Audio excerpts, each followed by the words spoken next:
this is Mike from Junkie on Crafts and Builds, and this is the impressions video for G.I. Joe Classified series, Jodie Shooter Craig. So I know she's been out for a while, and she is actually kind of like a standout amongst all the figures that have been released by Hasbro this year, which we have an over a 60 figure selection to choose from. She is one that has been in a lot of people's radar just because of the unique storyline behind her. So here we have the front of the box with this Night Force insignia. She's part of the Night Force team. Again, Jodie Shooter Craig. We have accessories here. Really cool render of the figure here, and again, it's all part of this Dark Energon storyline. And then we have this really nice piece of artwork here of Jodie. She is number 90, and if you are so inclined to do the QR code, there you go. And again, we have this really cool image of Jodie here holding her sniper rifle. And then on the back, of course, we have all the obligatory information. She is 5'9" tall. She has all these accessories. She has a tattoo, and she has this spotter or other detail. So that's it for the box. Let's go ahead and get this figure out. So here we have Jodie out of the packaging and with all of her accessories, and we're just going to go through them real quick and gear her up as we talk about everything. So the first accessory we're going to talk about is her knife. Again, it's got this curved blade, all gray plastic, no other detail other than a little bit of a sculpt here on the hilt of the blade. And all we need to do is put that up into her shoulder scabbard, and it fits in just fine. Next, we have her handgun here. Very interesting sculpt. It is blast effect compatible, and it looks like we have a under barrel light here or something. Interesting little sculpt here. Again, all gray plastic, and that just fits in her drop leg holster here, just like that. The next two accessories we have revolve around Shooter's head. And here we have, out of the box, this nice head sculpt, and her hair is really nicely done. Even has a little bit of color here on the back of her hair. But what we also have is an alternate hairstyle with braids going into the back, and it just simply pegs into her head like so. And here's Jodie with the alternate hair sculpt, and I really like this one here a lot. I think it's very indicative of her personality, so it looks really cool. And Shooter actually comes with a third head, and like the rest of her teammates here in Night Force, it is a gas mask or night gas type of head sculpt. Again, all one piece, soft pliable plastic. And her hair is similar to this with her default hairstyle. And just like before, take her hair off. And there she is, wearing her alternate head with her gas mask, going into hostile environments and dealing with this Dark Energon. So again, it looks really cool, definitely different. And we'll see how well it works with the articulation later on. Shooter's final two accessories revolve around her weapon of choice, which is this sniper rifle. Very futuristic looking. I'm not sure how I feel about it, but we have alternates that I will show later on here. Mine actually came fairly straight. This sniper rifle does have removable magazine, and to carry this, she has this backpack peg, and that will fit into the trigger of the rifle, and it will hold in place fairly well. And all we're going to do is plug that directly into her back, and it goes in fairly snug. And there we have Shooter all decked out, and she looks really good. I think it's the face sculpt that really invokes a lot of emotion. Reading about this character when I do the retrospective, her personality is very, very focused, very methodical, and it kind of just comes out in regards to the sculpt of Jodie's face here. Really like it a lot. So let's just go ahead and talk about her as a character. Before we get into the retrospective, I like going through and giving a couple shout outs to people that helped me in my research about this figure. Mainly YouTube channel JLS Comics. He has a fantastic playlist of G.I. Joe Classified bios, going through the comic, cartoon, and any other media history. So he's a great resource, and I thank him for all that work he put on his channel. Additionally, I like to thank the two curators on these two websites, yojo.com and Joepedia, and there's no way I could have accessed the comics and other information across these multiple publishers without their help, so thank you very much. Shooter was the Joe that no one knew. The origins of the Joe's original sharpshooter sniper goes back to issue 1 of the 1980s G.I. Joe, A Real American Hero comics, written by Larry Hama and published under Marvel. The only image of Shooter that was drawn was on a panel in issue 1 showing the original 13 Joes: Hawk, Zap, Grand Slam, Short Fuse, Steeler, Scarlet, Flash, Grunt, Stalker, Breaker, Rock and Roll, Clutch, and Snake Eyes. Beside the image of Snake Eyes was an image of a figure, but that figure was obstructed by a female hand pointing to the screens. Under that image was the name Shooter. It was well known that the call sign was created after Marvel Comics editor-in-chief at the time, Jim Shooter. Nothing else was said about Shooter, as this Joe remained in the shadows.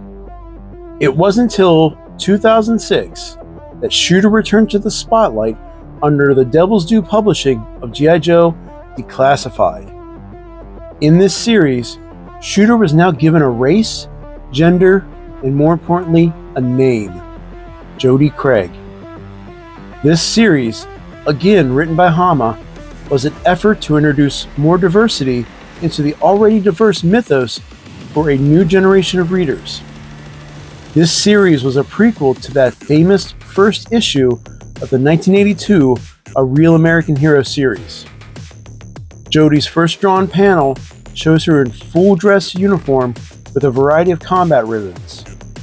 The newly formed Joe team had a forward deployed team in the fictional land of Sierra Gordo. While in country, the group observed a helicopter attack and the force to exfiltrate with a wounded pilot.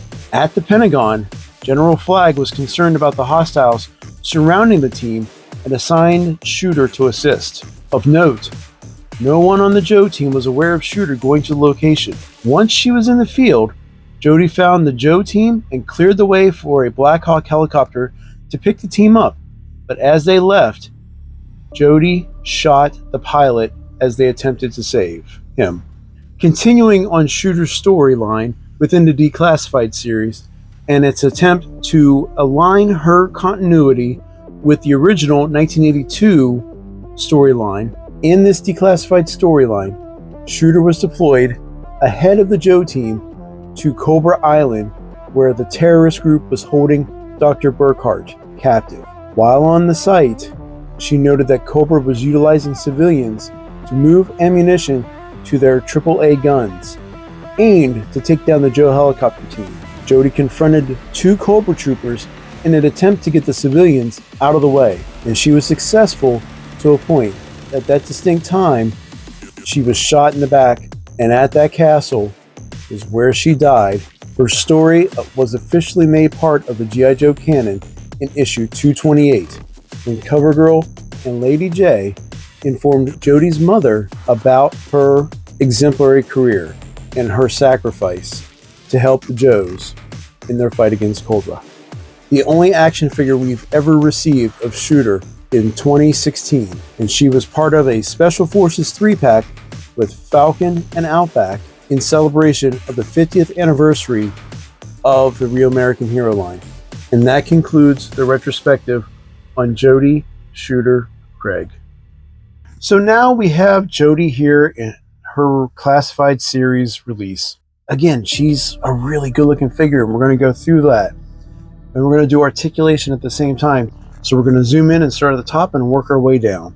But she just, again, it's a beautiful looking face sculpt that actually invokes a lot of emotion and just the absolute seriousness that Jodie held for her profession. So with this hair, she can look up that far, down that far. Not a lot of range of motion there with her, and it's not because of the hair. It's just, I think, the ball peg that's holding the neck in place. But we have the normal Night Force dark color scheme here. Strangely enough, unlike the other figures in the Night Force team so far, there's no shoulder tampos or anything along the lines. But she's wearing this very light tactical vest with extra ammunition boxes here up front. Again, her tactical knife, and then I'm assuming this is kind of like a rangefinder. I'm sure someone will correct me in the comments about that. And she's wearing this really dark tactical shirt with the quarter sleeves, bare forearms with that tattoo. But yeah, it's just a really nicely textured, nicely done upper torso here. We've got these two little hooks available. Again, for Night Force, maybe there's something that can be done. You know, maybe she's going to be propelling off a helicopter going into the area where she needs to be. So we'll just do articulation real quick.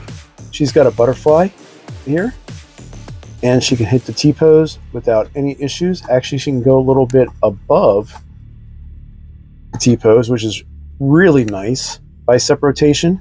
Again, the only thing I have proportionally with these female figures is they're physically so small. It just makes me wonder, like, does she actually have a rib cage along here? Anyway, I digress. Bicep rotation, again, twisted too far, breaks the sculpt. We have pinless, double jointed elbows. And again, her arms are gummier just because of the small arm as a whole. But she can go and get over 90 degrees. We, of course, have the standard wrist rotation, and her hand is on a vertical joint up and down. Same thing on this side. Moving down to her waist, she has a mid-torso twist up here with a ball joint. And then we have our waist rotation down below here. So standard fare for what we have for the females. We got this floating tactical belt piece with all these pouches and whatnot.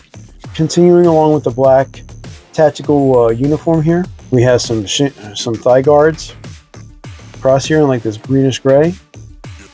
And that goes all the way around. We have a nice texture on the outer part of the legs on both sides here. And then again with her drop-down holster.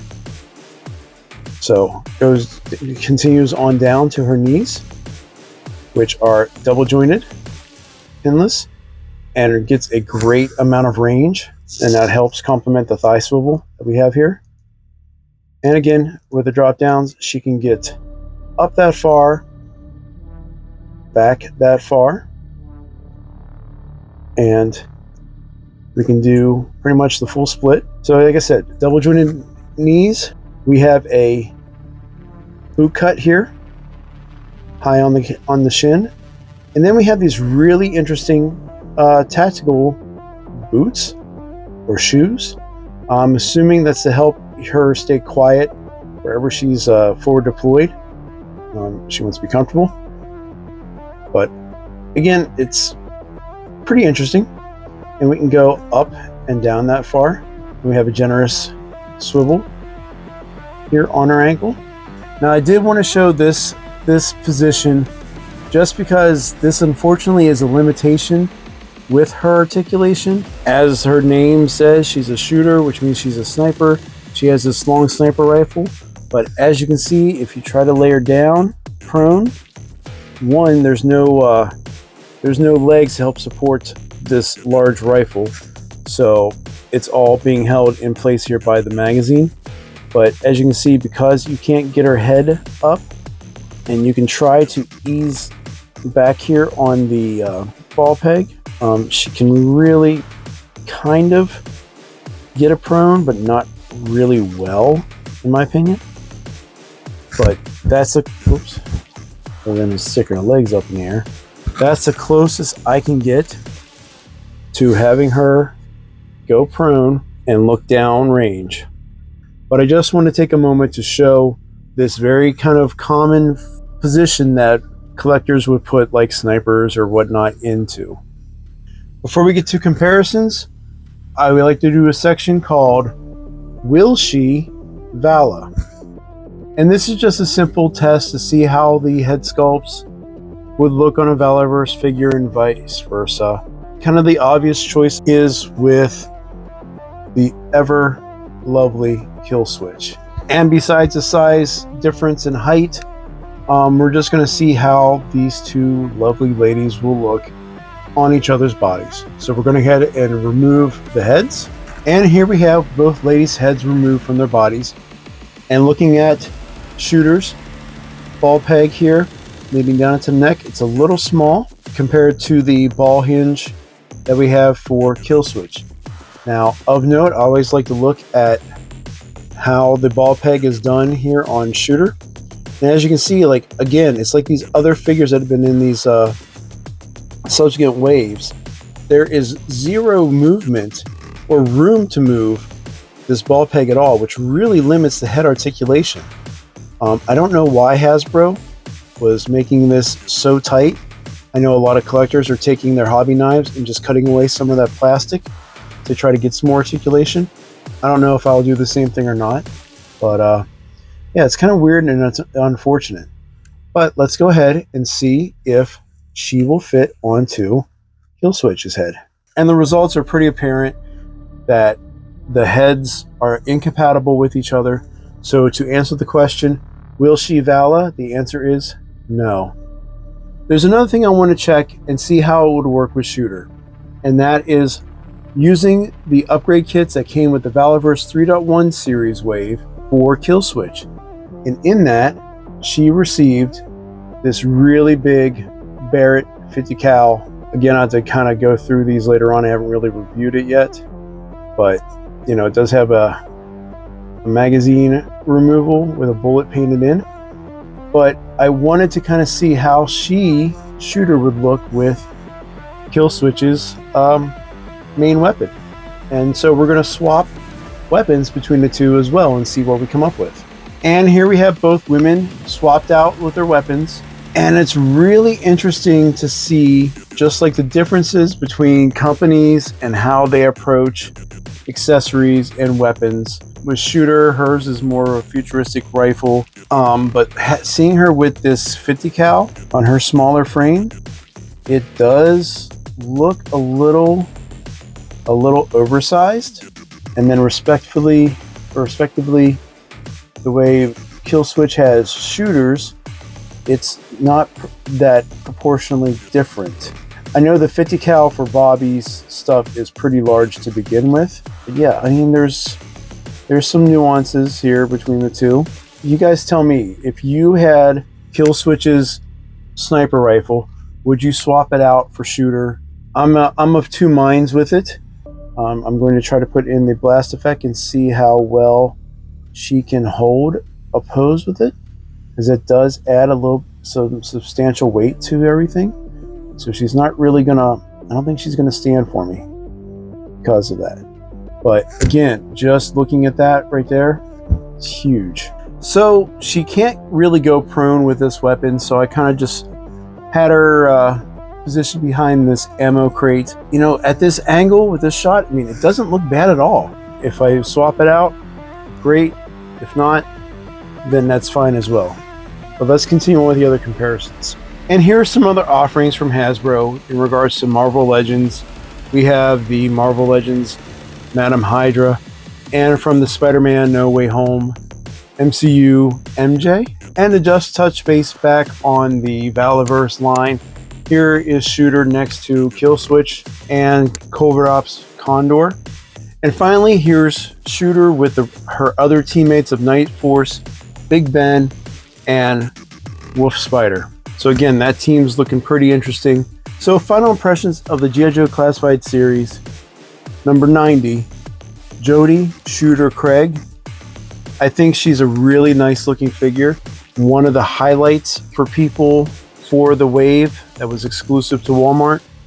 I think she really, really is a figure that her story is told with her face sculpt. Hasbro really knocked out of the park. The way that you can alternate the hairstyles and the headpieces with the mask is so much better than what we had with Shipwreck, and absolutely better than Lady J and Serana. It's not without flaws. We still have some gummy plastic for the weapons and accessories. Thankfully, my main rifle is pretty straight, but I know the handgun is really gummy and soft, and there's some decos, some inconsistencies compared to the other members of the Night Force team in regards to like shoulder identification patches or whatnot.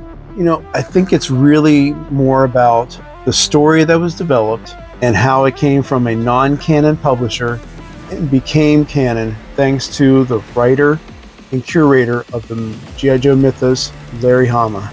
So would I recommend her for your collection? Absolutely. I think she's a phenomenal figure.